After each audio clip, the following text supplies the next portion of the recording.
Witnesses to the Israeli attack on Al-Shifa hospital claim that the allegedly killed Hamas fighters were innocent civilians. Cuba President Miguel Diaz-Canel Bermudez visited Thursday several communities and places of economic interest in the eastern provinces of Guantanamo and Santiago de Cuba. On Friday, the spokesman for the Russian president's office, Dmitry Peskov, reported that the country is in a state of war.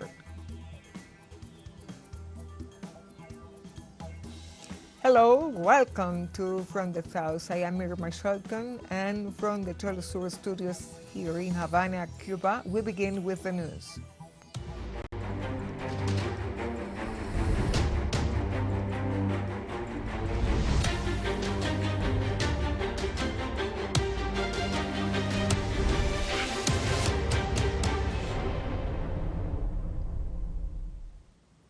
Israel war's crimes record rose exponentially after besieging the largest hospital in Gaza. Witnesses claim that the alleged Hamas fighters killed and kidnapped are innocent civilians. The Zionist Ministry of Defense report puts the number of alleged Hamas militias killed in the Al-Shifa hospital complex at 150.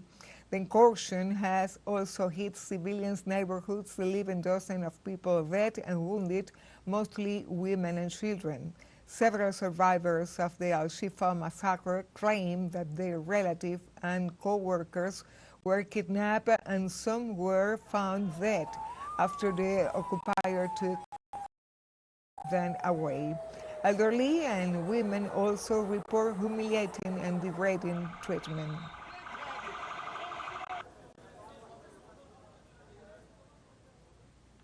In Palestine, the Israeli siege have left more of the residents and buildings in northern Gaza completely destroyed and at least 50% partially destroyed. This brings great concern to Palestinians seeking to return to their homes, who will have no place to live or at least take shelter. Our TeleSUR correspondent Nur Harasin with the details. According to satellite photos and videos published recently, it showed that 35% of northern Gaza buildings are completely destroyed, and this is without even calculating the 50% that are partly damaged. In Khan Yunis, there is even a worse story after the photos that were published showed that at least 60% of Khan Yunis buildings are completely destroyed. And this only means that there is a new war that will start for Palestinians here in Gaza as soon as this Israeli offensive on the coastal enclave ends. And it is a war of survival. Where will those displaced Palestinians go back to? How will they live?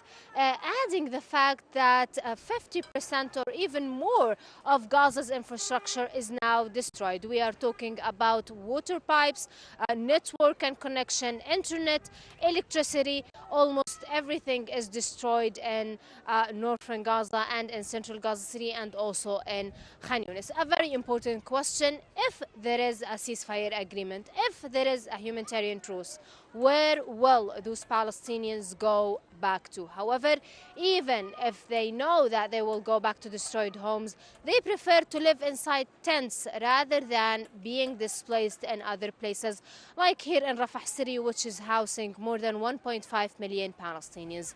Nur Harazin, TeleSUR, Gaza.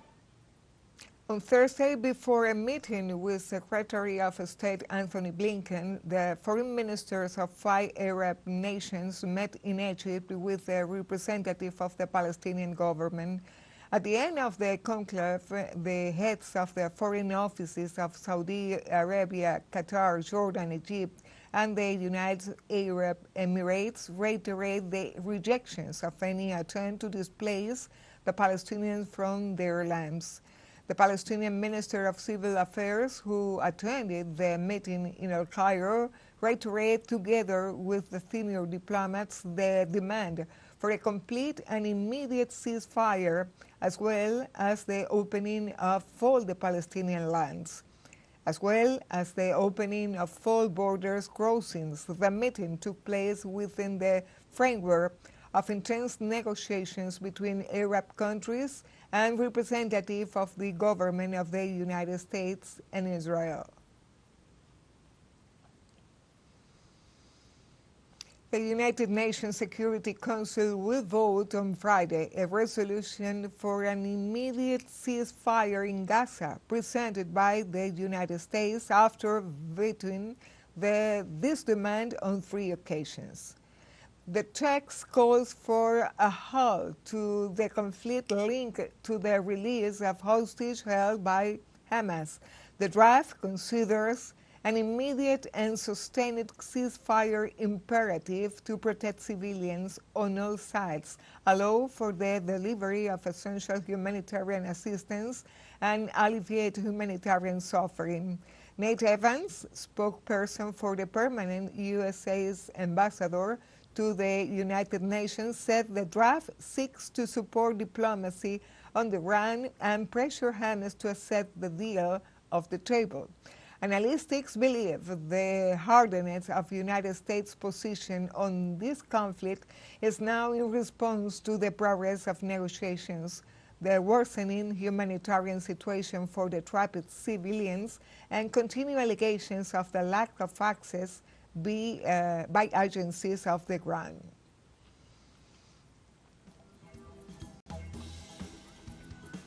Let's take now a short break, but remember you can join us on TikTok at TeleSUR English, where you will find news in different formats, news updates, and more. Other stories coming up. Stay with us.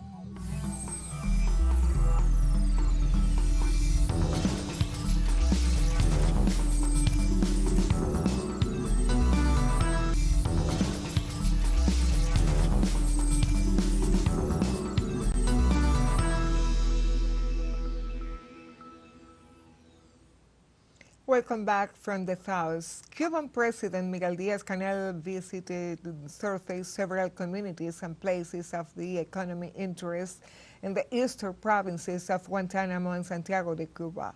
Hundreds of people lined the streets of the communities to give a warm and massive welcome to the Cuban president, who stopped to shake hands and talk with its residents.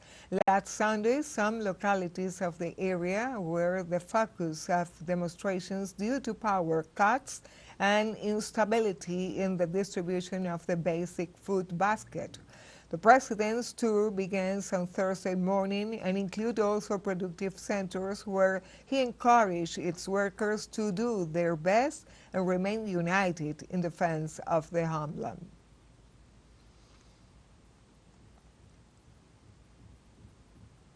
Precisely, the Cuban president in his account on social network X emphasized that the country's direction will continue to strengthen communication with the people and maintain direct contact with all the communities. In this way, he thanks the careful receipt that multiplies his government's commitment to the Cuban people.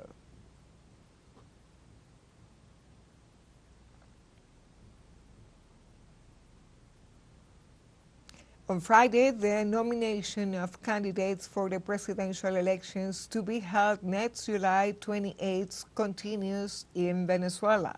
During the process, the political organizations Podemos and Partido Comunista de Venezuela, which are part of the Gran Polo Patriótico, registered before the National Electoral Council the current president Nicolás Maduro Moros as candidate for re-election to the presidency of Venezuela. Also, Luis Eduardo Martinez was nominated as presidential candidate by the Acción Democrática party, while with the support of the opposition political movement Voluntad Popular and the Arepa party, the candidate Daniel Ceballos presented his candidacy for the presidential elections.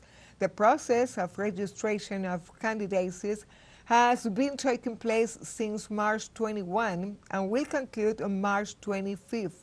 before the CNE, the main Venezuelan electoral body, in compliance with the electoral chronogram.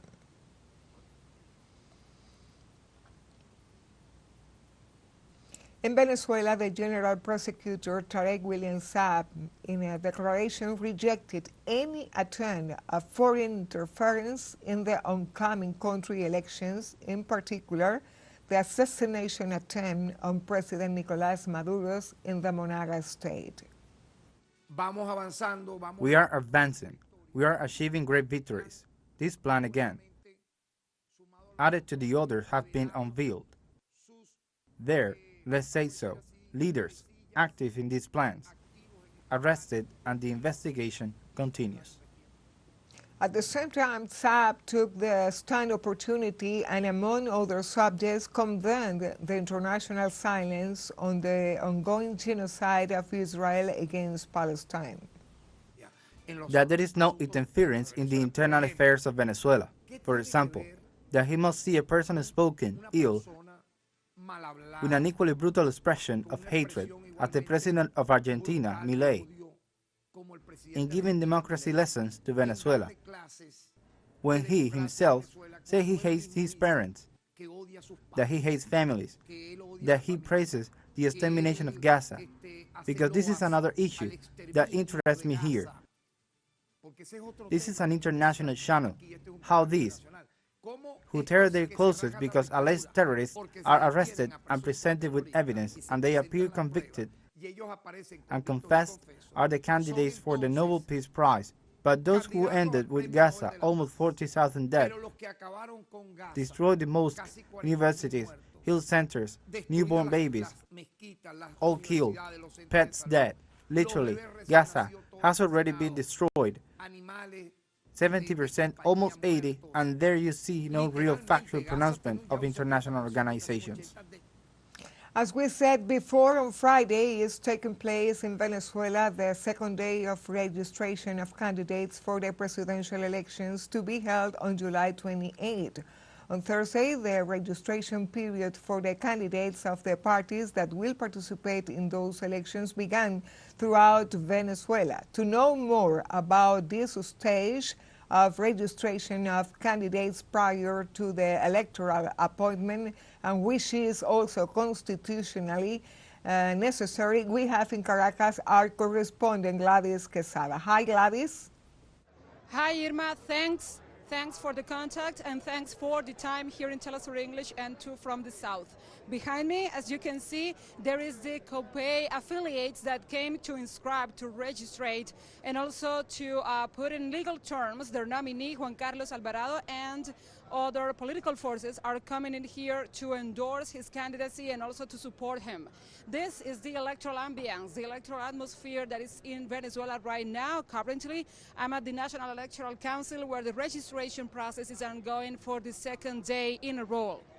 As we were saying, this process is going to be moving until March 25th. Also, prior to this nomination was the nomination of Antonio Egarri, who is the candidate for the Lapis Coalition, the Lapis Association, and has the endorsement of other opposition political forces that support his inscription, his also registry as the candidate and nominee by this party. This is the second day, as we were saying yesterday, where opposition parties that were registering their nominee, and today is the same, because also other political forces of opposition have come in here and will come in here to do the same, to do the legal registration of their candidates. So far, Antonio Egarri proposed some points of his government's program as education for all.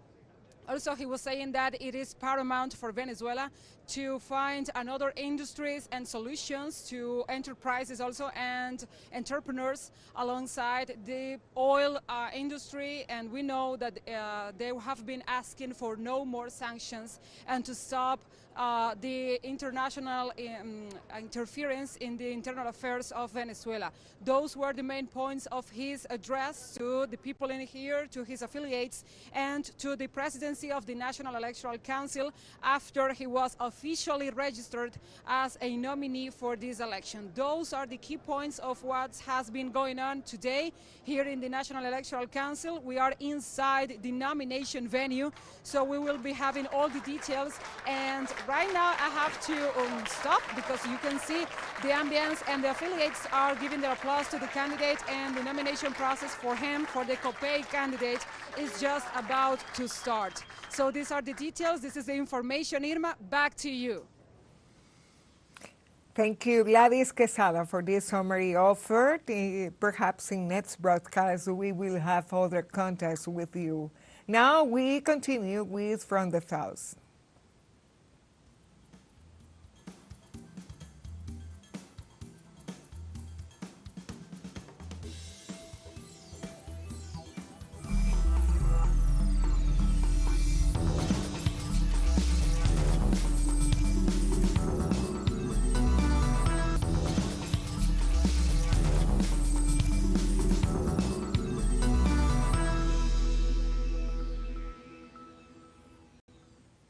Welcome back from the South. On Friday, the spokesman for the office of Russian President Vladimir Putin informed that the country is in a state of war. Dmitry Peskov said that the country had indeed launched a special military operation, but the direct intervention of the West in the conflict supporting Ukraine has turned it into a war. The presidential spokesman said in a statement to a national media that the aim is to ensure the safety of the residents of the 4 new regions and to liberate the territory occupied momentarily by the Ukrainian troops. At the same time, Peskov reiterated that the Russian cannot allow states that set its intention to use any methods to take away Crimea and the new regions to exist near its border. Last week, Russian President Vladimir Putin stated that the possibility of a full-scale conflict between Russia and NATO in the future cannot be ruled out, but in such a case, the world would be one step away from World War III, something no one is interested in.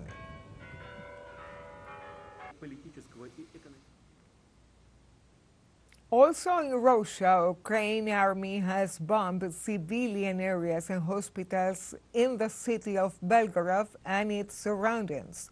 The governor of the province, Vyacheslav Gladkov, reported that as a result of the attack, one person lost his life and several were injured. In a preliminary damage report were registered the effects of the attack on 31 apartments in 5 residential buildings, 1 house, and 4 health institutions, in addition to effects on vehicles and other goods. As extreme security measures, all women were evacuated from the perinatal center of the city. Other information from the Russian Ministry of Defense confirmed that 8 missiles of the multiple rocket launchers systems were intercepted.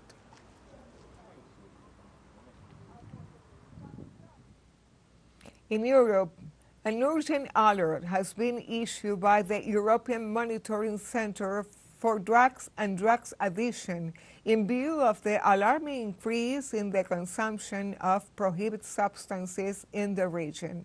The analysis of the wastewater in the 2023 confirms an unprecedented level of cocaine consumption in all countries, especially in Belgium, the Netherlands, and Spain.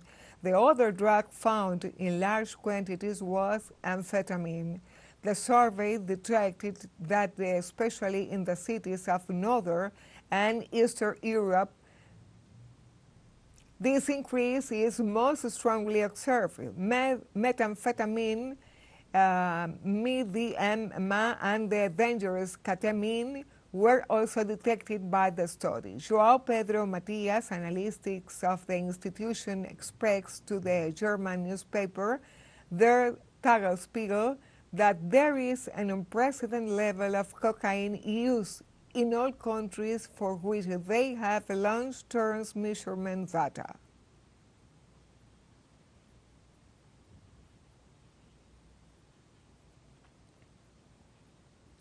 Let's go now to the world of exports because the Cuban athlete Mijail Lopez, four-time Olympic wrestling champion, announced on Friday that he is preparing to fight for his fifth consecutive crown in Paris 2024.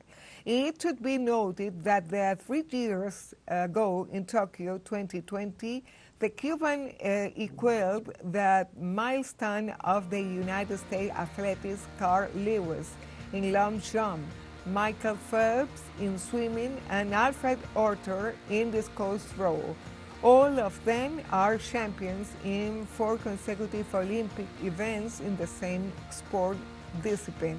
It was thought that the time had come for his well-deserved retirement, but Lopez says he will go to Paris for his 5th title, which would make him the only male athlete to achieve that achievement in the modern era.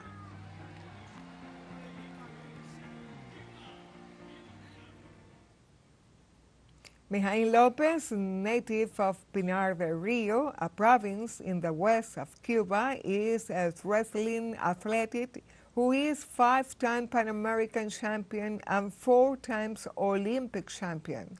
He was selected among the 10 best Latin American and Caribbean athletes of the second decades of the 21st century, considered the most complete wrestler of these centuries of the Olympic Games held in Tokyo, Japan on August 2, 2021. He won for the 4th consecutive time the gold medal to secure the top of the competitions, as he did in Beijing 28, London 2012, Rio de Janeiro 2016.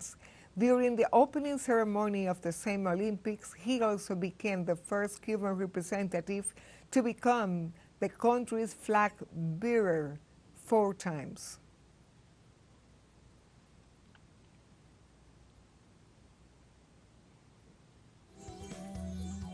And we have come to the end of this news brief. You can find these and many other stories on our website at telesurenglish.net. And join us on social media, Facebook, X, Instagram, Telegram, and TikTok. For TeleSUR English, I am Irma Shelton. Thank you for watching us.